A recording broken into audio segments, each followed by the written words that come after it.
You're listening to Halfway There, episode number 161, Oz Guinness and Carpe Diem Redeemed. Well,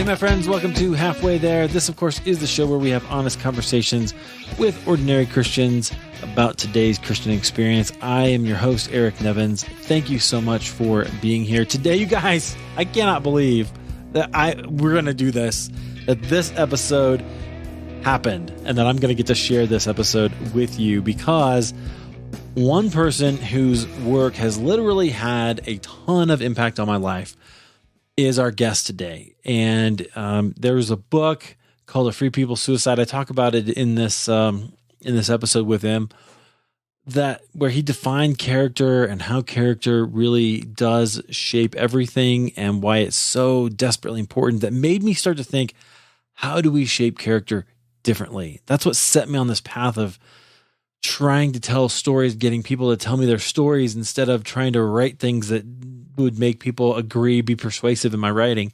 I was never very good at that. Not when I tried to preach, not when I tried to write. It's not my style. But telling stories and just getting you, just asking questions and listening and clarifying, that was my style. And I found it in part because of our guest today. And so I am so unbelievably stoked to be able to share this episode with you. I cannot wait. I hope you'll listen to the whole thing and really just share it around.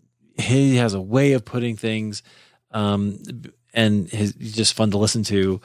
And some of his stories, you guys, you're not going to believe some of these stories. They go back literally hundreds of years about his family, because you know his family. So today, our guest is Oz Guinness. Can you believe that? Oz Guinness is a social critic and an author and a speaker. If you've never had the chance to even watch a video of Oz Guinness, you should do that. Just go to Google or YouTube, search it up, and listen to him speak. Now, he's incredibly smart. He's going to give you some really intellectual meat to think about. But you'll be chewing on it for days, for weeks probably. I know I have. And it's really, really good. He makes some clarifications in here for me that I thought they just blew my mind and made me really grateful to have this conversation, let alone all of his other work. It was such an amazing story about his family, where they come from, and how they came to Christ. And don't ever doubt if it matters if you share the gospel with somebody, because it most certainly does. And you'll hear that today. All right, so that's enough of me rambling. Let's talk. Let's hear my conversation with Oz Guinness.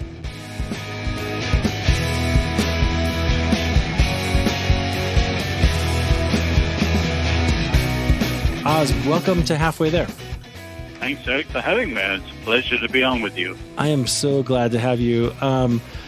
Tell us a little bit about who you are and what you're doing now. I mentioned some of the things, author, speaker, social critic, but tell us what that means. Means I'm a writer and a speaker. But from my 20s onwards, I've been very interested in trying to understand the crazy world in which we live. I came to faith in 1960, and I was at London University as an undergraduate, and we had deep, rich blocks of theology from great Christian teachers like Martin Lloyd-Jones and John Stott and Michael Green and people like that, Jim Packer. But there was absolutely no understanding of the culture around. And the 60s was an explosive decade with the counterculture and the Berkeley free speech movement and drugs, sex, rock and roll, the Beatles, Fellini and all that. And no Christians I knew understood it. And so I was living sort of schizophrenically. And then I met Francis Schaeffer, who was the first man I knew who connected all the dots and gave us a freedom to think about anything and everything under the lordship of Christ. So that was a tremendous surge for me. And since then, that's been central to the heart of my calling. And here we are many decades later, in an extraordinarily interesting time in world history, American history, and the church's history. And it's a challenge to try and understand it. You know the verse in Acts where it says, David served God's purpose in his generation. And so that's my challenge, to try and understand where we are and how we can be more faithful in responding to where we are.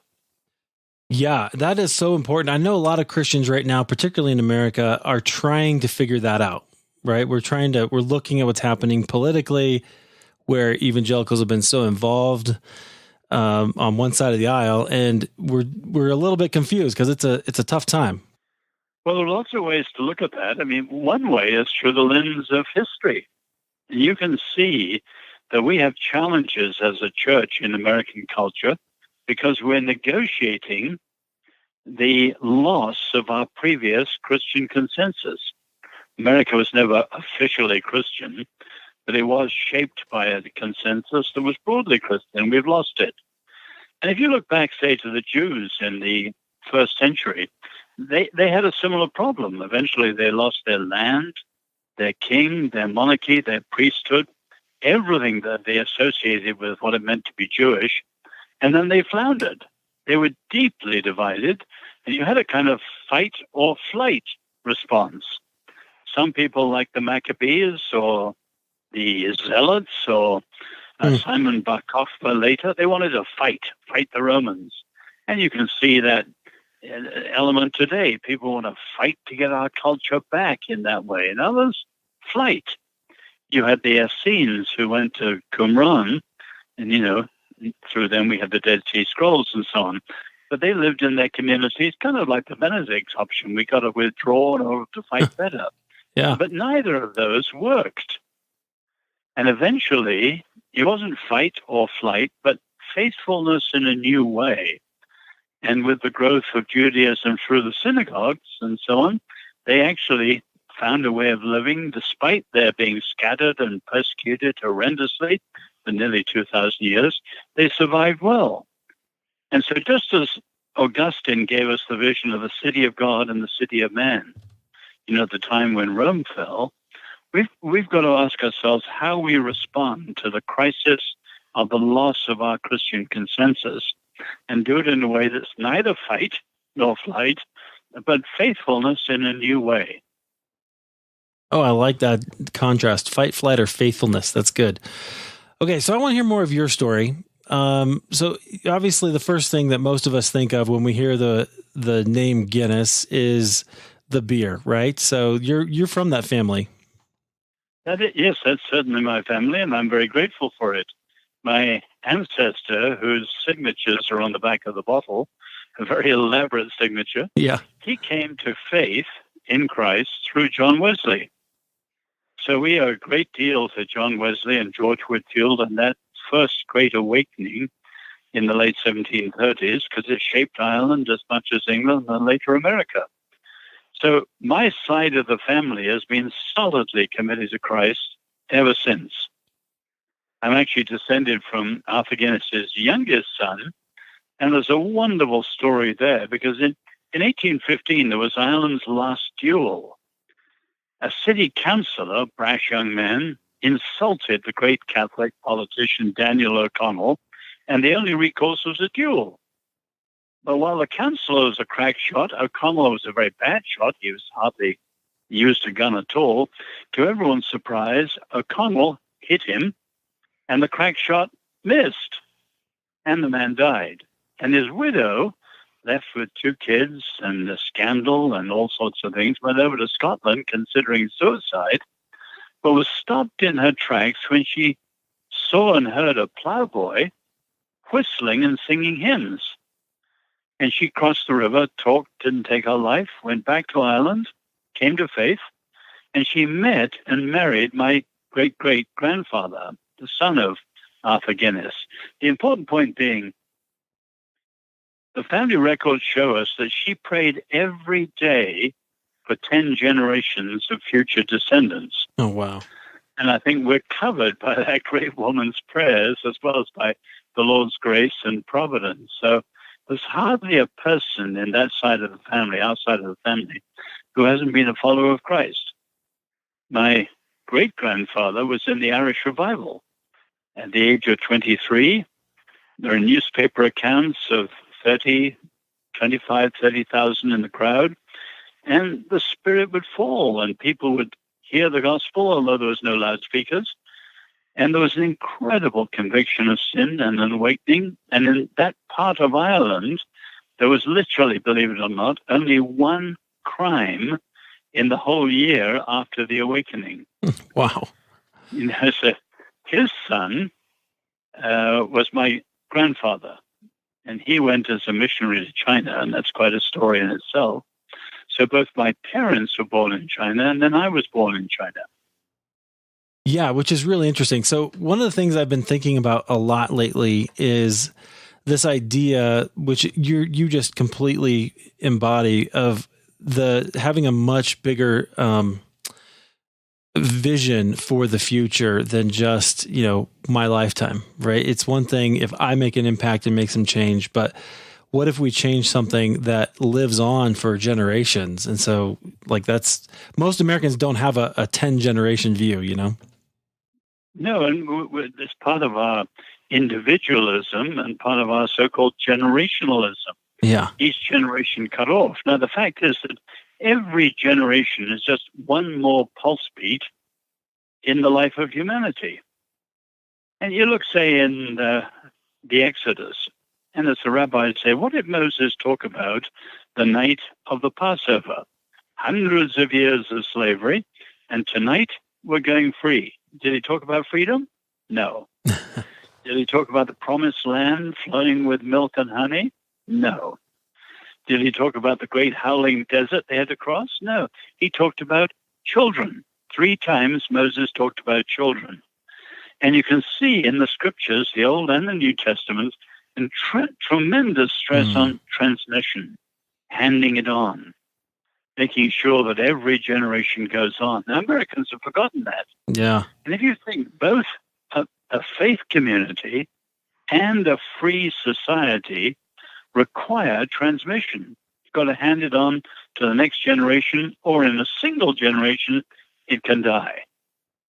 And so we've got to rediscover that in the church again today and make sure we're handing on the faith.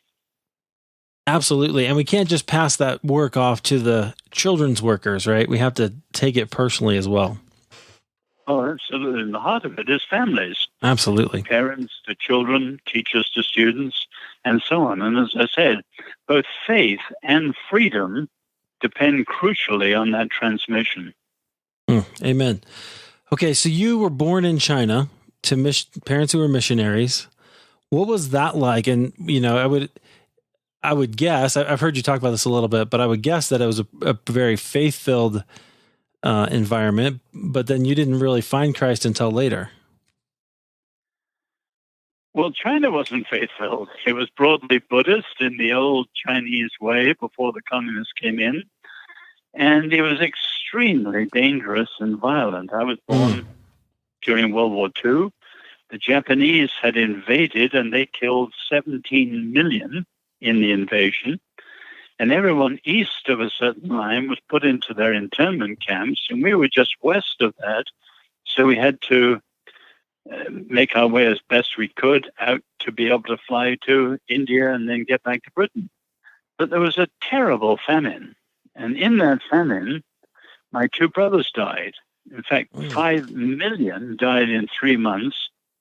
And when my parents and I joined the road, we were in a group of 10 million refugees on the road looking for food and water. It was an incredible time.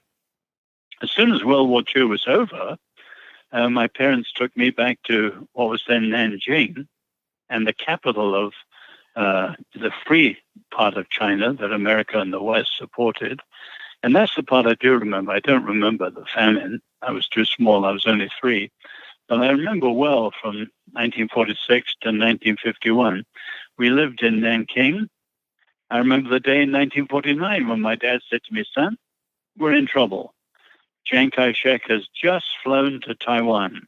In other words, the leader had left, and we were left to the mercy of the communist troops marching in as they did, and the reign of terror began. So I was there at the climax of the Chinese Revolution and the beginning of the persecution of the church and the reign of terror. Wow. Okay. So how did that shape your view of God and kind of his faithfulness? Did it? Well, I was very small at that stage. Yeah. My father was absolutely fearless, so I grew up without any fear at all. And, you were just born in times like that. You just consider whatever you're born into was normal for the world. Yeah. So it didn't seem any particular big deal at the time. And as I said, I was never afraid because my father was never afraid. It's only later when I began to realize the significance of the times through which I'd lived. Now, my parents, when we were under house arrest for 2 years with the communists, and then they were allowed to send me home with a friend who later became a professor at Princeton. So I went back with him to Hong Kong. I remember when we landed at Hong Kong. No, not landed. We walked across the final bridge between China and Hong Kong, and we were met by a British bobby, a policeman, because it was then a British colony, who handed everyone who came out a Coke as the symbol you are now in a free part of the world. Oh, wow. Well, I went back to England, and really from 9 through my teenage years, I didn't really have my parents in my life. And so while I knew they loved me, and they obviously prayed for me, they were under arrest, first of all, in China. So they had no immediate influence in my life. And I was at an English boarding school and probably lived like most other teenagers at the time, rather a pagan existence. And it was only my last year at school, partly through a Christian friend and partly through reading C.S. Lewis, that I came myself back to the Christian faith. I was very intrigued with Albert Camus. He was my hero until then.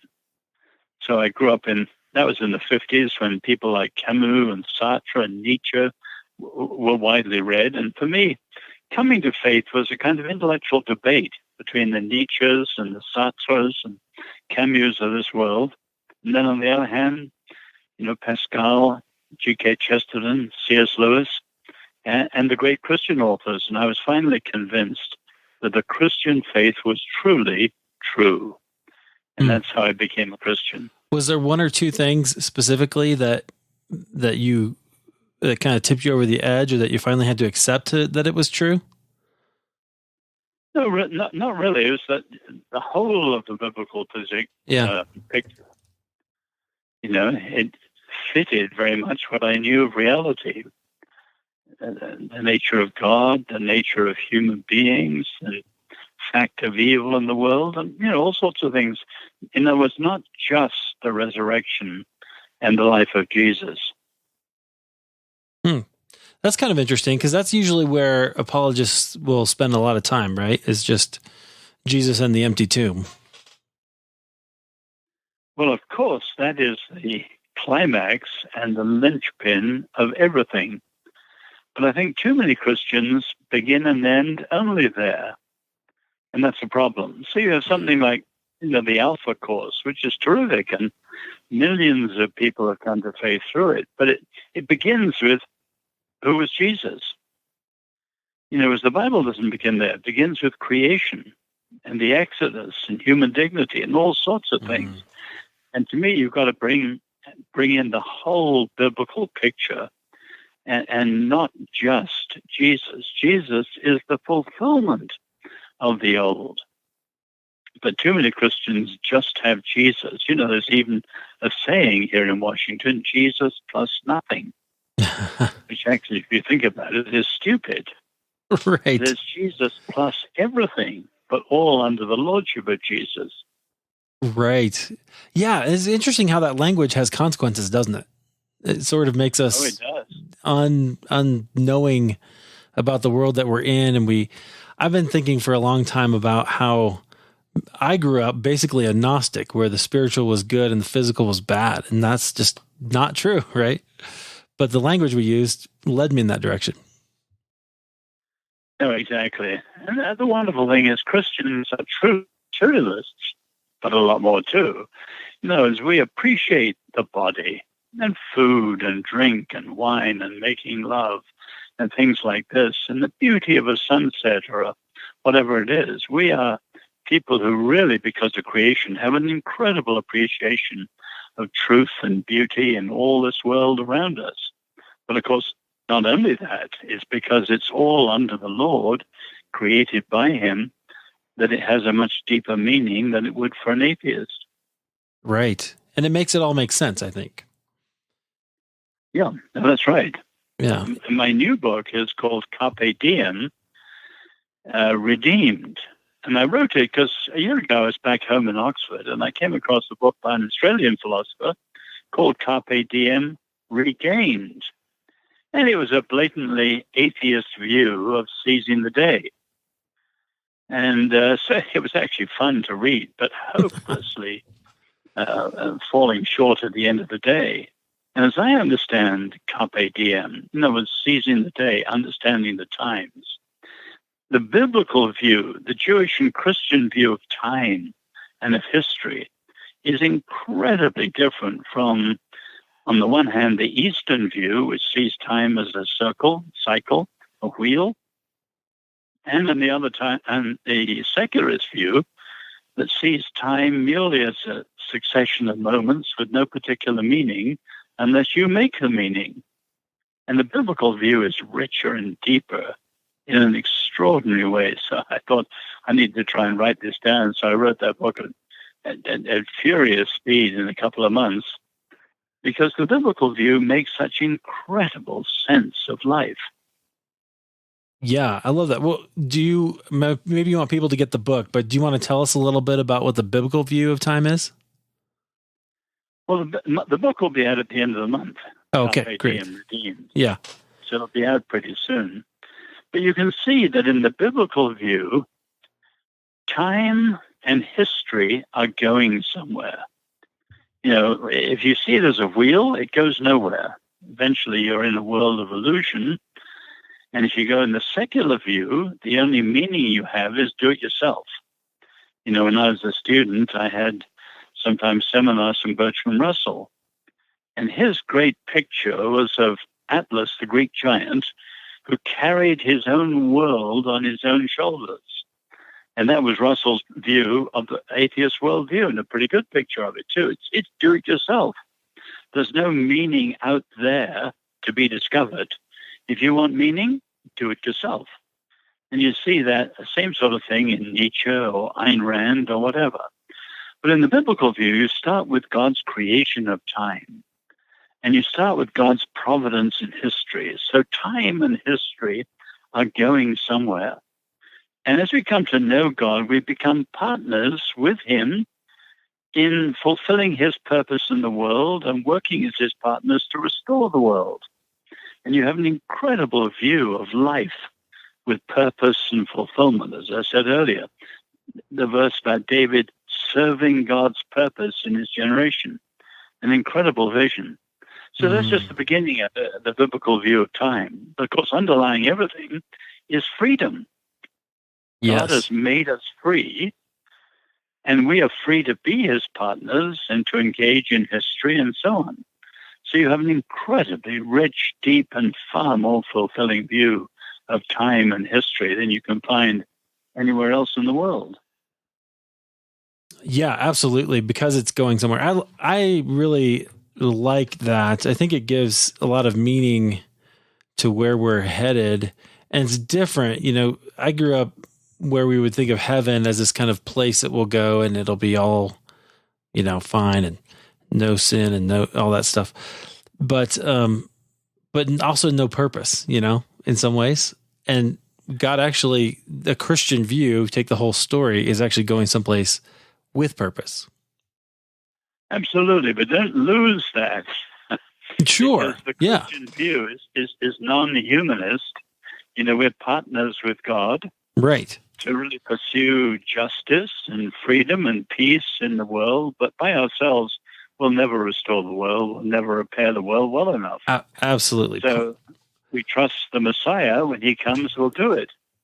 And then there will be a new world, and then there will be a day when the tears are wiped away and things will be perfect. The trouble is, too many people you know, they advanced everything so fast, all they thought about was heaven. Right. Whereas obviously we're here in the here and now. We've got to work for the Lord's purposes here and now.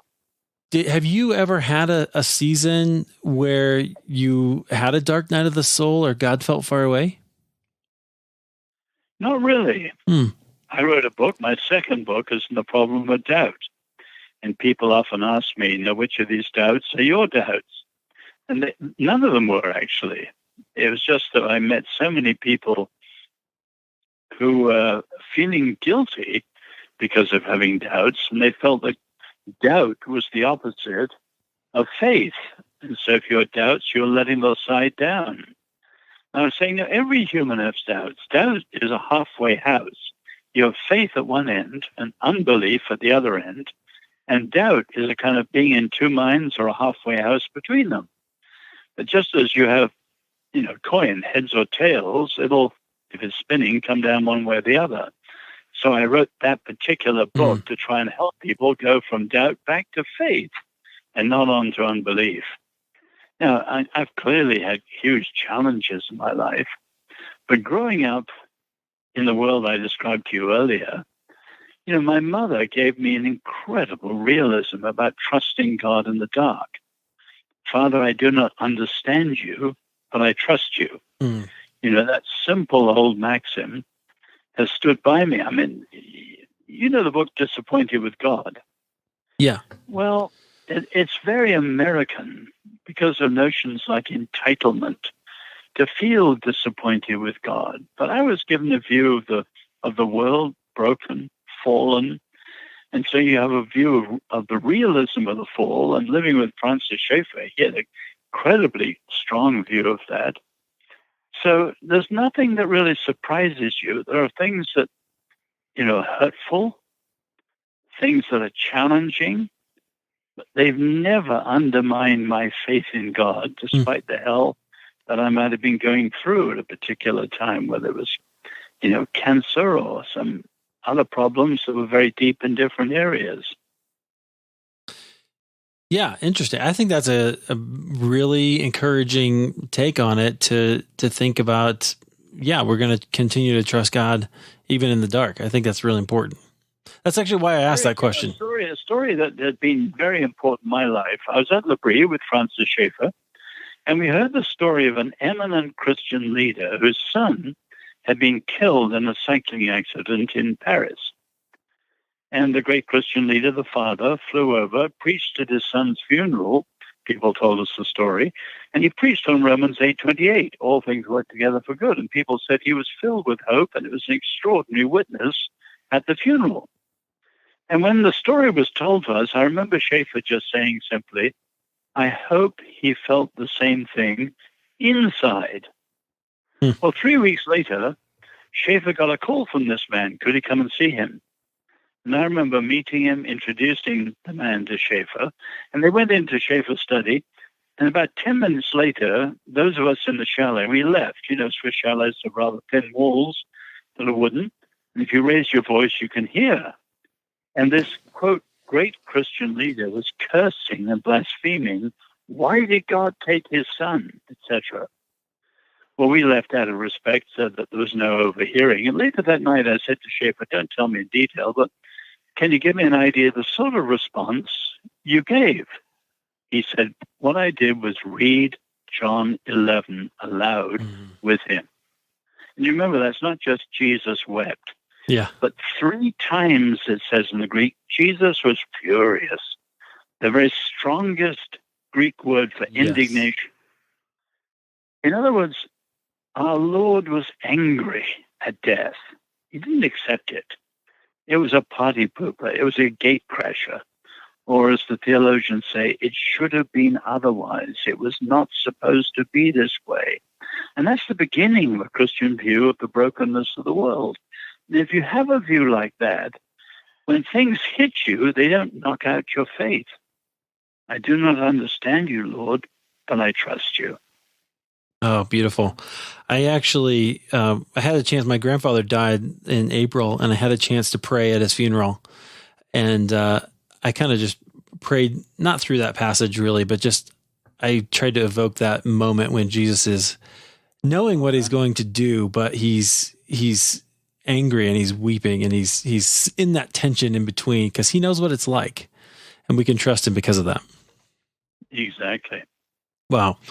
Okay. I want to share. So you've written a lot of books, and so we can't talk about all of them because I haven't read all of them. But one book I did want to talk to you about, because it's the one I said earlier that you've really influenced me, was A Free People's Suicide, which I'll tell you how. So it wasn't you. So in that book, you write about freedom and what that's about, and that title came from the Abraham Lincoln quote.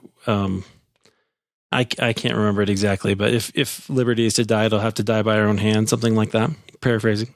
As a nation of free men, either we will live free for all time or die by suicide. There you go. That's your memory's better than mine.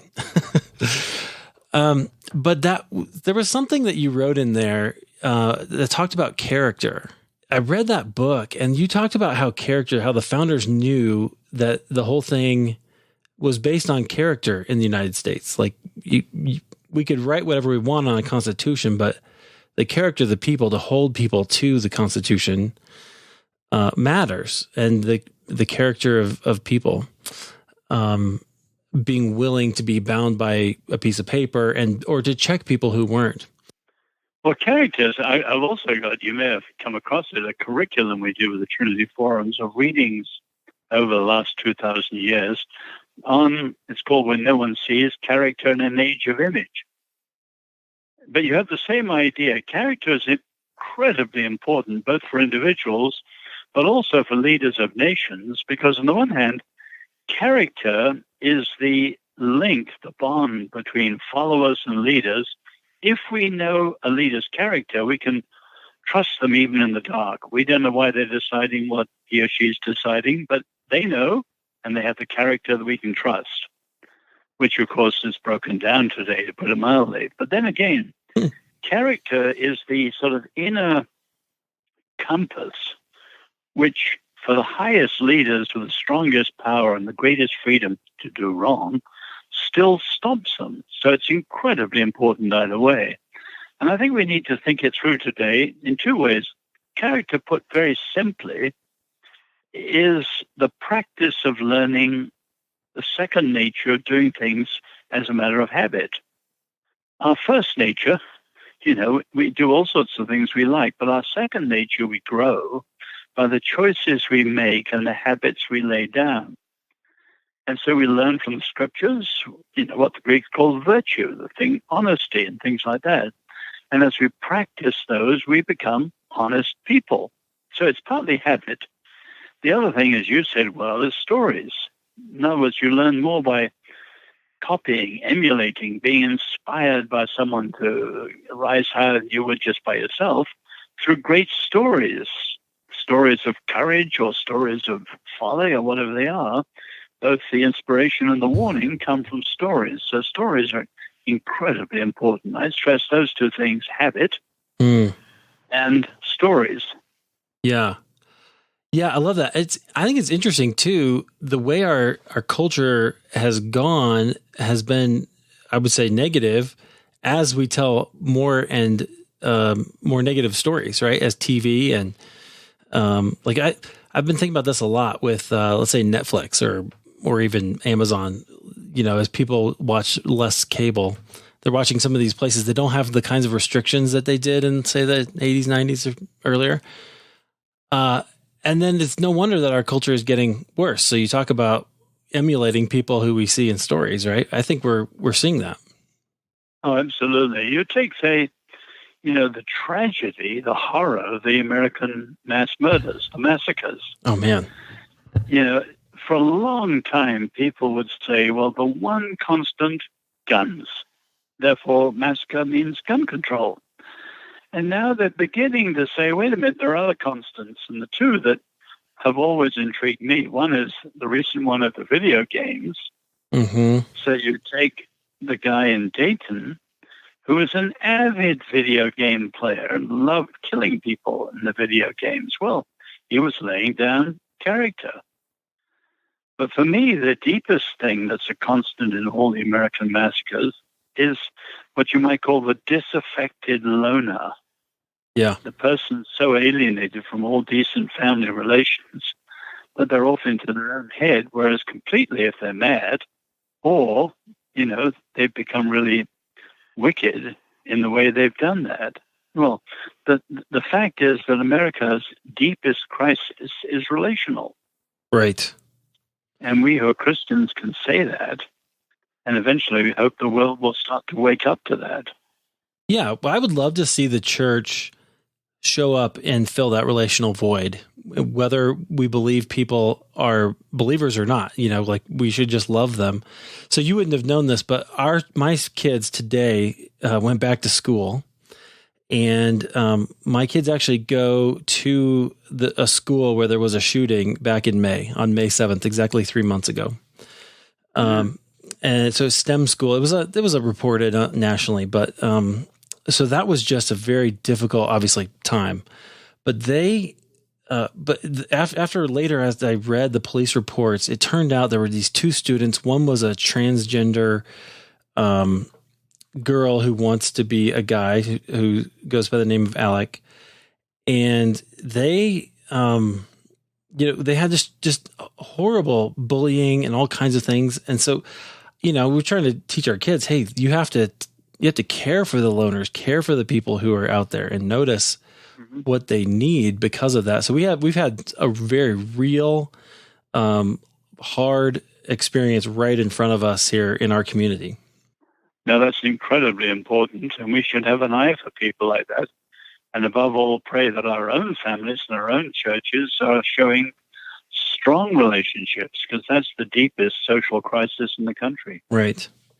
And if they're not, more and more, I'm convinced we have to take the responsibility. So sometimes it's easy to let go. Well, somebody should do something about that. No, you should do something about that. Let's go do it, Mm-hmm. All right. Well, so I don't know, Oz, is there anything else that you want to, relay to us, about your experience of God, or, anything else in your book upcoming in Carpe Diem Redeemed? Well, I would just say in finishing, I'm now in my late 70s. I've followed Christ for far more than 50 years, nearly 60 years. The Lord has never let me down. And the older I get, the more profound is my sense of wonder at the incredible relevance and reach of biblical truth. Mm. And I think as our Western culture is collapsing, and America as a nation is in decline, it's time for followers of Jesus not to lose any confidence, but to shift onto the front foot and lay down the foundations, the great biblical foundations, the great truths of who God is, who humans are, what freedom is, what justice means, and things like this, including what time is. That's what my book's about. Yeah. So that we can live out with confidence an alternative to the chaos and madness around us. This is a great day for those who understand that the gospel is truly good news. It's the best news ever. And to move out just with a quiet confidence and live it out and speak it out. And that's the privilege of this day. Amen. And it's never been more possible to share your story, share that with, whether you do it in a podcast like this, or a book, or just caring for your neighbor. You can do it. I love that. Oz, thanks so much for being here. I really appreciate you just sharing a little bit of your story and some of your thoughts with us. You're most welcome, Eric. A real pleasure to be with you. God bless you and all the people who listen to your program.